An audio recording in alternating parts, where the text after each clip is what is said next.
This morning, people are in court asking for an extension.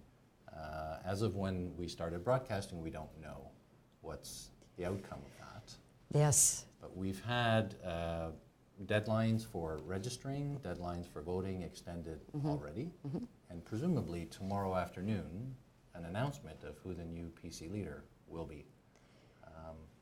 It may not happen, though. Well, it's possible that it may not happen, only because of the court, one of the PC party members asking for the court injunction. And as you said, we're still waiting on whether or not that's going to happen. I will just put a little prediction that it's not going to happen, only because courts are generally not in favor of getting involved in private in party politics. So it's a private operation, and so they're loath to do so. And plus, it's a pretty high threshold to demonstrate to a judge why there needs to be a halt to the or delay in the vote, because one of the things that the court would like to see is a demonstration that they violated their own rules. I think that's a pretty high threshold to do that. They'll be hard-pressed to do that.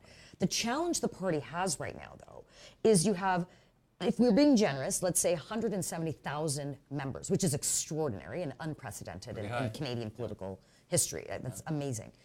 And as of right now, and the numbers that you and I have are around 65,000, maybe 70,000 members have voted. 71,000 were verified as of this morning. So that's not even half. So you see the argument on the one side that people are going to be disenfranchised, that they're going to have an illegitimate vote, that whomever becomes the leader, it's not fair because it wasn't the entire membership that had the chance to put him or her in that place. So the party's got a challenge on its hand, not only from the court perspective, but also even if that's disregarded and just thrown out. Tomorrow's results, there will still be questions swirling around that. And I think if I know anything about conservatives, the worst thing that they do to themselves is circle the wagons and point the guns inward and start shooting at each other. But I would hope, because Ontarians are looking for change, we know that from the polling, and just purely that the Liberals have been in power far too long. Whomever the leader is, come, let's say 4 o'clock tomorrow afternoon, they need to reach out to the rest of the camps and just everybody needs to unite and move lockstep and come March 11th to defeat the Liberals. Well, I mean, you can see the other side, though, and I have the similar numbers that you have. I've talked to a couple of conservatives that are members for a while, not just in the lead up to this leadership process. And there's a two-step process. First, you get a letter from the party saying, here's your unique identifier, go online and register. And then once you've done that, you're supposed to receive by email, I think, an electronic ballot and where you rank your first choice, second choice, third choice, fourth choice for leader. So some people haven't received the letter. I think Doug Ford this morning said his mom hadn't received the letter. So that would give you pause.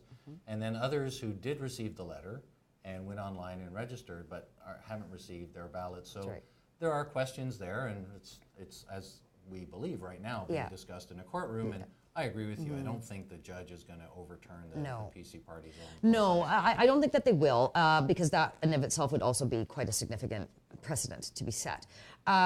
So I'm going to give the party a little bit of slack here, because this is an unprecedented situation. This is the most abbreviated, shortened time frame in order to have a leadership race, and it's pretty extraordinary.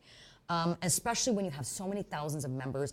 And then you had this sort of other narrative coming from the interim leader that there's rot in the party and they need to root that out.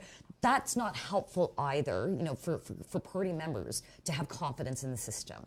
And so we're sort of seeing some of that erosion happening and them chipping away at it based on what we see with the extensions, and we need to extend this and the balloting and things like that.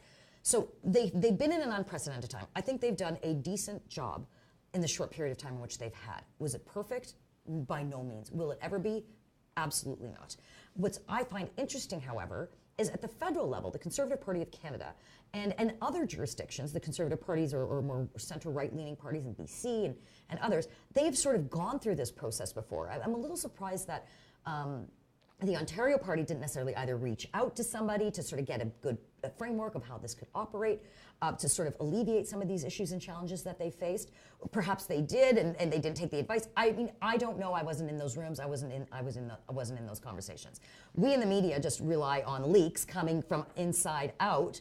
We'll report on what we can. But my general sense, just to give your viewers a sense of what we've heard, is that it has been chaotic, it has been a hot mess, and it has been somewhat disorganized. Yet in some of that chaos, there has been an ability for still thousands of members to go ahead and vote. So whether that's good enough, I mean, that's not up to me to decide. That's up to the party to decide.